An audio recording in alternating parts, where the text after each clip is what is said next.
Manona ny shalom amintsika rehetra. Misy zavatra mahagaga anay tia sy mahatonga ahy metram-panontaniana hoe maninona ny jiosy gasy eto Madagasikara no manizingizina fa ny taom-baovao malagasy dia tena fety jiosy.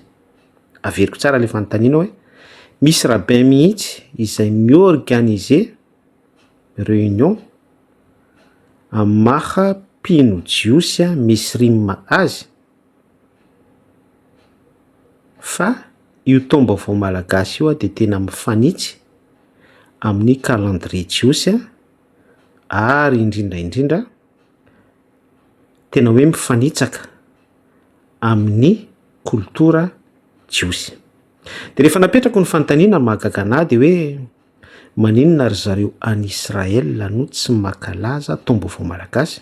Maninona ry zareo any Israel no tsy mankalaza taom-baovao malagasy? Fa maninona ny malagasy jiosy gasy eto Madagasikara no mankalaza taom-baovao malagasy?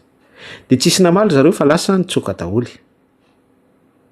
Fa ny tena marina misy resaka business be le izy.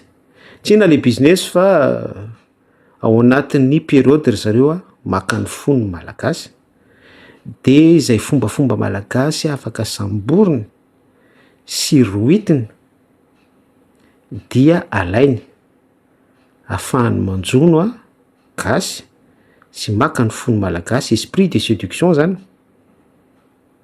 dia hoentiny manindry an'ilay argument fa hoe jiosy ny malagasy. Zay ny tena marina amin'izy io, resaka business fa tsy resaka salut famonjena fiainana mandrakizay. Ny antony itenenako an'izany dia ny jiosy ny tena vrai rabbin, ny tena hoe mpampiana-dalàna ohatran'ny Ezra, ry Nehemia, ny mpaminany jiosy zany a Israel ny resahantsika, dia reny rehefa miresaka dia Torah na mitetaheta-naka izy. Fa ny jiosy gasy fomba malagasy no sikiriny sy poiriny, taom-baovao malagasy zany. Zay no itenenako fa resaka business le izy. Ka ho anahy manokana, za efa nividian'i Jesosy Kristy tam'brany dia tsy